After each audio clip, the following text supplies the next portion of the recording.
بسم اللہ الرحمن الرحیم۔ ایک گاؤں میں ایک نواب صاحب رہا کرتے تھے اور بہت بڑی جائیداد اور زمینوں کے مالک تھے۔ زندگی بہت اچھی گزر رہی تھی۔ ان کے آس پاس کے لوگ بھی نواب صاحب سے بہت خوش تھے۔ ایک دفعہ نواب صاحب بیمار ہو گئے اور اسی بیماری میں ان کا چھوٹا پیشاب بند ہو گیا۔ قریب کے سارے حکیم اور طبیبوں نے اپنے تمام نسخے آزما لیے مگر نواب صاحب کو کسی طور آرام نہ آیا۔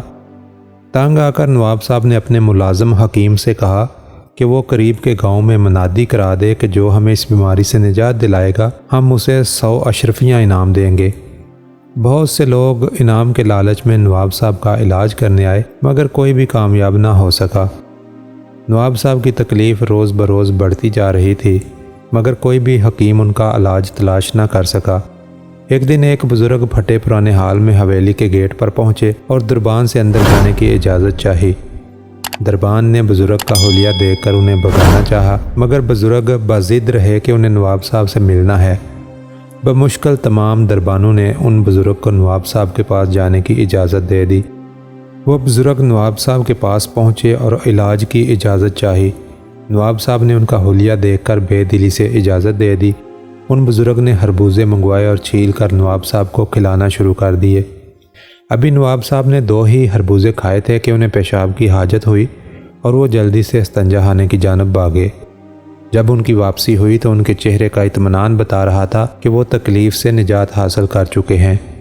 ان بزرگ نے نواب صاحب سے ان کا حال پوچھا اور تسلی ہونے پر اجازت چاہی اور اپنا انعام طلب کیا تو نواب صاحب نے بخوشی 100 اشرفیاں ان بزرگ کو دے دیں۔ نواب صاحب کا ملازم حکیم بھی یہ دیکھ رہا تھا اور سوچ رہا تھا کہ اگر یہ علاج اس کے دماغ میں آ جاتا تو یہ اشرفیاں بھی اس کو مل چکی ہوتیں۔ خیر بزرگ اپنا انعام لے کر اپنی راہ چل پڑے۔ جاتے جاتے دربان کو اپنا پتہ بتا گئے۔ نواب صاحب صحت مند ہو کر بہت خوش تھے اور انہوں نے ایک بہت بڑی دعوت کا انعقاد کیا جس میں ہر خاص و عام کو مدعو کیا گیا۔ لیکن کچھ ماہ بعد نواب صاحب اسی تکلیف میں دوبارہ مبتلا ہو گئے۔ ہر طرح کے علاج کے باوجود بھی ان کی تکلیف دور نہ ہوئی تو انہوں نے دوبارہ منادی کی تجویز دی۔ ان کے حکیم نے کہا کہ بلا وجہ 100 اشرفیاں ضائع کرنے کی ضرورت نہیں، آپ خربوزے منگوائیں، میں ابھی علاج کیے دیتا ہوں۔ نواب صاحب کے حکم پر دوبارہ خربوزے لائے گئے۔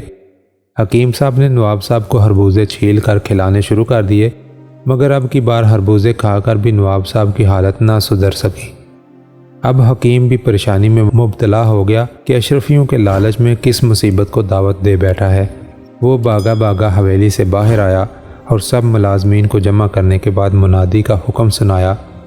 دربان نے جب یہ سنا تو اس نے بتایا کہ وہ بزرگ کا پتہ جانتا ہے اور وہ اسے پکڑ کر لے آئے گا۔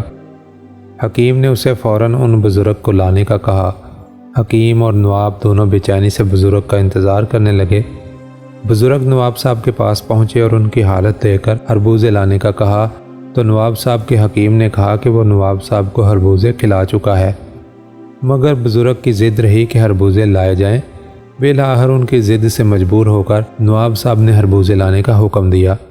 اب نواب صاحب نے جب بزرگ کے کہنے کے مطابق خربوزے کھائے تو انہیں حاجت محسوس ہوئی اور وہ اپنی حاجت روا کرنے گئے۔